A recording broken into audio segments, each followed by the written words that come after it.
मेरे बारे में, सत्येंद्र सर के बारे में और यहाँ पर बैठे हुए हमारे पूरे डायमंड्स के बारे में, एक एक के बारे में सर ने यहाँ पर बताया है, यहाँ हमें ट्रेनिंग दी है।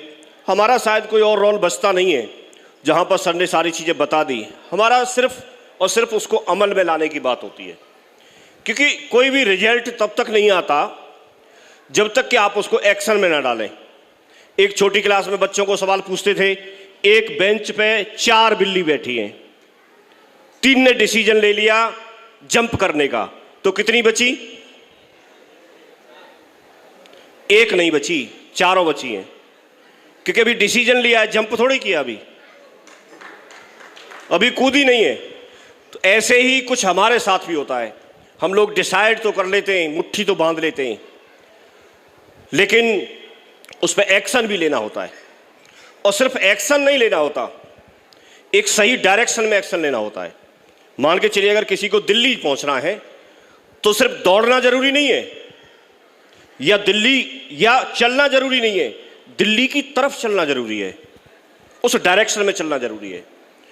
तो हमें एक चीज सीखनी है कि अगर हम डायमंड बनना चाहते हैं तो हमारे लिए किताबें पढ़ना नहीं, डायरेक्ट सेलिंग से रिलेटेड किताबें पढ़ना जरूरी है। हमारे लिए ट्रेनिंग नहीं, डायरेक्ट सेलिंग में हम लोगों को कैसे समझा पाएं, लोगों को कैसे साथ लेके चल पाएं, इस बात की ट्रेनिंग लेना जरूरी है। ज्ञान भी जरूरी है, तो उसी क्षेत्र का जरूरी है जिस क्षेत्र में आप आगे बढ़ना चाहते हैं। अगर आप मैथमेटिक्स में पारंगत होना चाहते हैं तो आपको मैथमेटिक्स का ही ज्ञान जरूरी है, दूसरे सब्जेक्ट का नहीं। तो इसलिए आज से आप फोकस रह के काम करें। हमारे पास समय लिमिटेड होता है, लेकिन काम करते हैं तो हम बहुत आगे बढ़ते हैं। आज बहुत अच्छा लगा आप लोगों के बीच में आकर के। आज आप लोग यहाँ पर आए और मुझे लगता है कि व्यक्ति खुद ब खुद डिसीजन ले लेता है। हम लोग ऐसे प्रोग्रामों में जाते थे, पीछे भीड़ भाड़ में हम बैठते थे, कोई हम लोगों की पहचान नहीं थी। ऐसे भीड़ में हम बैठ गए तो उस समय ना तो स्टेज पे कोई व्यक्ति जो बोल रहे हैं, ना तो वो हमको पहचान रहे थे और ना हम उनको कई बार पहचानते थे। लेकिन जब कहीं से एक प्रेरणा मिलती है और अगर आप मुट्ठी बांध लेते हैं तो डिसीजन अपना होता है। अगर आपने अंदर ही अंदर अगर कोई चीज समझ ली और अंदर ही अंदर अगर कोई निर्णय कर लिया तो फिर आपके निर्णय के सामने दूसरे की किसी की हाँ या ना आपको रुकावट पैदा नहीं कर सकती। आप बहुत आगे जा सकते हैं। ये मैं यहां पर रहा हूं तो मैंने एक ही चीज सीखी कि मैं हमेशा से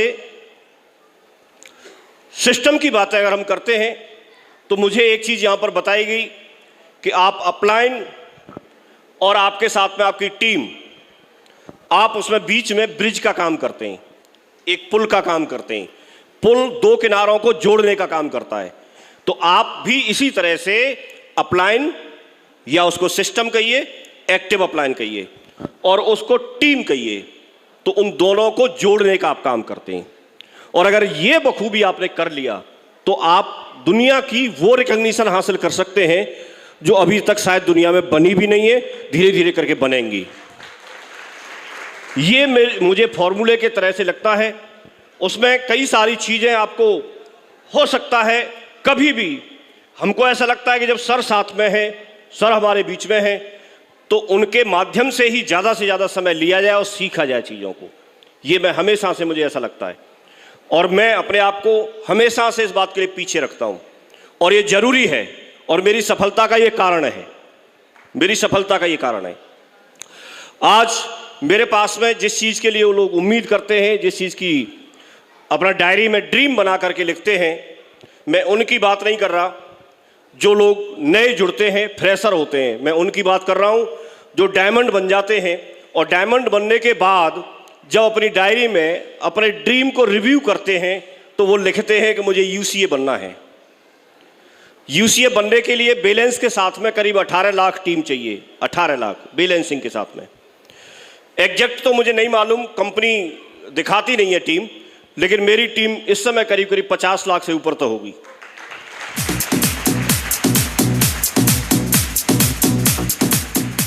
ये सफलता का श्रेय मेरे में ऐसी कोई खासियत नहीं है कि मेरे अंदर कोई खासियत है इस वजह से मैं हासिल कर पाया। मुझे लगता है मैं सिर्फ डटा रहा, मैं सिर्फ बना रहा सिस्टम के साथ, एक्टिव अपलाइन के साथ, एक्टिव टीम के साथ, एक्टिव डाउनलाइंस के साथ। और मेरे बने रहने का कारण ये हुआ कि मुझे यहाँ पर 20 साल हो गए, 21वां साल शुरू हो गया और मैं यूसीए बन गया।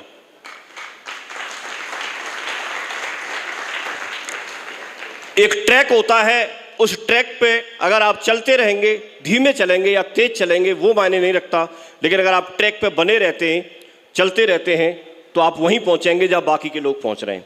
आपको फॉलो करना है तो आपको एक ऐसे एक्टिव अपलाइन को फॉलो करना है जो सिस्टम के साथ चलते हैं, जो एथिक्स के साथ चलते हैं, जो ट्रांसपेरेंसी के साथ, पारदर्शिता के साथ काम करते हैं, जो बहुत एथिकल काम करना चाहते हैं, जो लोगों का सहयोग करते हैं, इस तरह की भावना उनके अंदर है, जो लोगों को आगे ले जाने में उनको खुशी मिलती है। अगर आप अपने जीवन में इस तरह का अगर कोई व्यक्ति छांट लेते हैं और अगर आप सिर्फ और सिर्फ उनको फॉलो कर लेते हैं, उनके विचारों से, उनकी बातों से, उनकी ट्रेनिंग से, उनके हर तरह से अगर आप उनको फॉलो कर लेते हैं, तो आपकी सफलता को शायद कोई नहीं रोक पाएगा। आप लोग बहुत आगे जा सकते हैं। ये सूत्र की तरह से चीज़ें काम करती हैं मेरे जीवन में। और मैं बात करूंगा तो बातें बहुत सारी हैं, क्योंकि कहानी मेरी भी 20-21 साल की है, उतना समय अलाउ नहीं कर रहा। मैं अपनी बात को यहीं पर ये बोल करके जरूर विराम दूंगा कि आज का समय आपकी ज़िंदगी का एक बदलाव का समय हो सकता है। मैं जीवन में मैं जुड़ तो गया था 2003 में, लेकिन काम को ठीक तरीके से नहीं कर रहा था।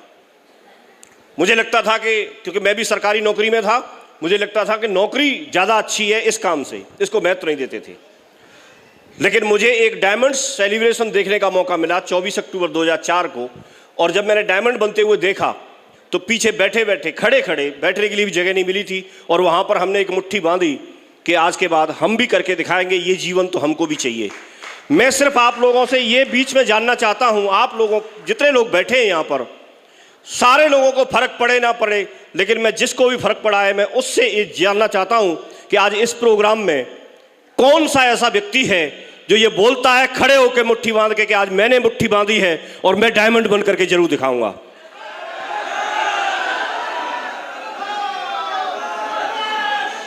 मैं देखना चाहता हूं, आप तैयार हैं? तैयार हैं?